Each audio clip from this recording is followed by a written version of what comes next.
Hi there. Thanks a lot. As Karen had said previously, the most important thing I think when you're making a decision is that you make informed choices. You really must do your homework, whether you're at your undergraduate level or a diploma or a graduate level. If you do your homework, and not only for your visas and your study permits, but really what schools you're going to. The most important thing in your life is that you're going to be a successful university college student in Canada, which will fulfill your own requirements for the rest of your life, whether you stay in Canada afterwards as a permanent resident.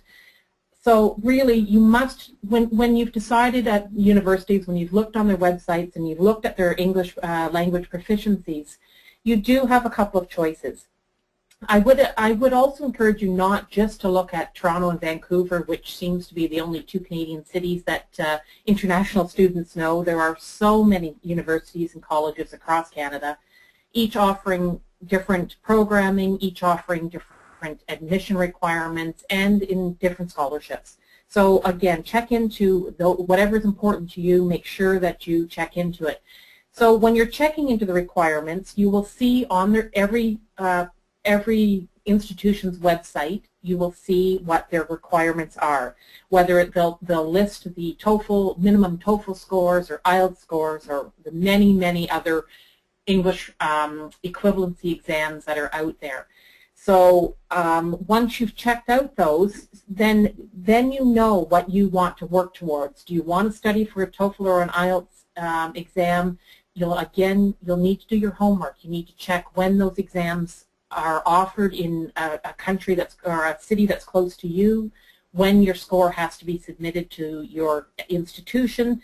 You don't want to miss deadlines by missing, by writing your score too late and then miss the application deadline for the university or college. And even if you have been accepted into a university or college with the English equivalency exam, we know that students do better who have attended language schools, and it only makes sense. You're sitting in a Canadian classroom being taught by Canadian teachers. You're being immersed in the language. Of course you're going to do better at university. So you might even if you've already been accepted, look into an ESL or EAP course that maybe takes place prior to the start of your program. Again, we know the most successful students are not the students necessarily that have English equivalency exams, because again, you have studied for that exam does not necessarily make you a good and successful university or college student. If you should look at the Languages Canada website and find accredited schools that often either connected to the university or college or in partnership with the university and college, and many of them are conditional acceptances.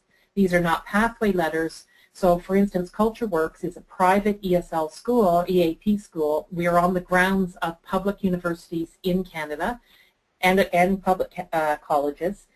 You are offered a conditional acceptance into those once you successfully complete the CultureWorks program. No further English equivalency exam. Our students, the statistics from one of our partners that is 14, we've been working with for 14 years, is that our international students do as well or better than domestic students, which is pretty impressive when you're studying in a foreign language. So again, there are your three choices. If some of you have come from studies in English and you've got your 4 years of high school totally in English, you don't need any equivalency.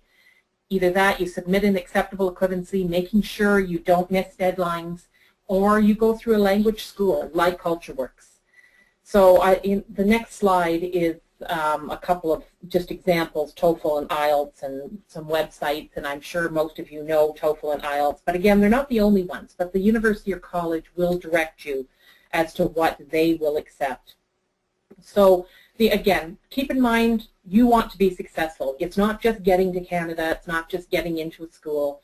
You want to make choices that make you successful. Some of the tips for writing is that there is an essay component of the TOEFL and IELTS test that you will need to write, and even when you're writing an exam or a test at CultureWorks, for example, your essay writing will be judged as your competency in English. So you do need to practice proper English writing styles for essays. You need to practice. You need to, probably take preparation courses for those equivalency exams. They're not easy. They're, even for a native English speaker, they're very, very tough exams. Again, please check your deadlines so you don't miss them. It would be terrible if you missed them by just a couple of weeks. Remember that your test scores are valid for 2 years from your date of completion. Again, if you've written your test, even if you've got a high enough score, you can always go to an accredited English for academic purposes school, take a course. It'll make you more successful. Or if you don't even want to do that route, just go straight to the English school, get your conditional acceptance, and then you know where you're going with no stress on you while you're studying your English. We see a vast difference in our school between the students who come in with their acceptance already and the ones that don't. And again, this is for graduate level too. It's not just undergraduate.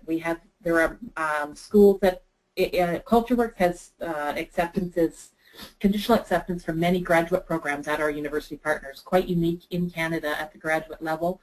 So do your homework, find out what you need to do to make you successful, and that's what we all want you to do, is to be successful.